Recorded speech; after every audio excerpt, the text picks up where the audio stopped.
बडलेश्वर महादेव मणिभद्र नामक कुबेर का एक सखा था जो उनकी सेवा में हमेशा ही रहता था। उनका एक पुत्र था, उसका नाम था बडल। वह क्रोधी, ईर्ष्यालु, रूपवान, कामवान तथा बली भी था। एक बार बडल नशे में कुबेर के निजी उद्यान में अपनी प्रिया के साथ जबरदस्ती घुस गया और वहां अनुशासनहीनता करने लगा। उद्यान के रक्षक सैनिकों ने उसे जाकर रोका और कहा कि महाराज, कुबेर का यह निजी क्षेत्र है। यहाँ पर देवर्षि, महर्षि, यक्षगण, गंधर्व, किन्नरगण और देवताओं के साथ यहाँ पर परियोजना पर वो अनुसंधान करते हैं। इस क्षेत्र में कुबेर जी के भाई, उनके मित्र और यहाँ तक कि उनके पुत्र को यहाँ बिना अनुमति मनमाने ढंग से प्रवेश करने का अधिकार नहीं है। जो यहाँ अहंकार पूर्वक विहार करते हैं उसकी मृत्यु निश्चित है। जब सैनिकों ने उससे ऐसा कहा तो उसने सैनिकों को अपशब्द कहते हुए उनको पीटना शुरू कर दिया। उसके बाहुबल और तेज से उस बगीचे के रक्षक सैनिक वहां से भाग खड़े हुए। उन्होंने जाकर कुबेर को यह समाचार दिया। रक्षक गणों का यह वाक्य सुनकर वहीं पास खड़े हुए कुबेर के मंत्री मणिभद्र को बड़ा क्रोध आया और उसने अपने पुत्र बडल के कृत्य को उन्होंने अक्षम्य अपराध माना और उसे श्राप दे दिया कि तुम सर्वभोग रहित, पंगु, अंधे, बहरे, दीन और क्षय रोग से ग्रस्त हो जाओ। बडल पिता का अभिशाप पाकर तत्काल पृथ्वीलोक पर पतित हो गया।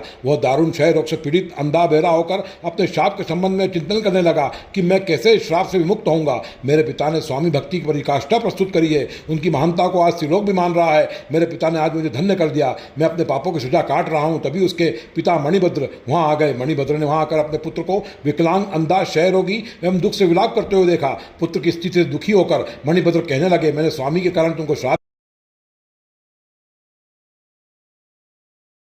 प्रिय उद्यान में बिना अनुमति उद्दंड होकर विहार किया था। तुमने वहां के श्रेष्ठ राक्षसों का वध किया, तभी मैंने तुमको श्राप दिया था। मेरा श्राप अन्यथा नहीं हो सकता।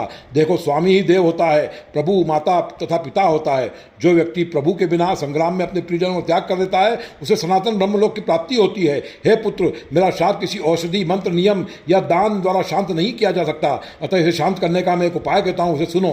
हे पुत्र, पूर्व काल में एक बार देवर्षि नारद ने सारे देवताओं को स्कंद पुराण सुनाया था। उस प्रसंग में उन्होंने महाकाल वन के प्रभाव का भी वर्णन किया था। वहां स्वर्ग द्वार के दक्षिण में एक महान लिंग है जिनके दर्शन मात्र से समस्त व्याधि का विनाश होता है तथा रूप सौभाग्य की प्राप्ति होती है। चलो, मैं विमान द्वारा तुमको वहां ले चलता हूं। यह कहकर मणिभद्र अपने पुत्र को वहां ले गए जहां सूर्य द्वार के दक्षिण में महालिंग विराजमान था। वहां जाकर बडल ने लिंग स्पर्श किया। इतने में ही वो नेत्रवान, रूपवान, बली, उत्तम पैरों वाला, श्रवण शक्ति से युक्त हो गया। मणिभद्र ने यह आश्चर्य घटना देखकर अपने पुत्र के नाम से इस लिंग का नाम रख दिया, श्री बडलेश्वर महादेव। यह कहकर मणिभद्र अपने पुत्र बडल के साथ वापस कुबेर जी के पास चले गए। जो व्यक्ति श्री बडलेश्वर महादेव के दर्शन पूजन करता है उसको नेत्र लाभ होता है, उसके सारे मनोरथ सिद्ध होते हैं। उनके स्पर्श करने से राज्य प्राप्त होता है एवं मोक्ष प्राप्त होता है। वर्तमान में यह लिंग उज्जैन के श्री सिद्धवट क्षेत्र में सिद्धवट के सामने ही स्थित है।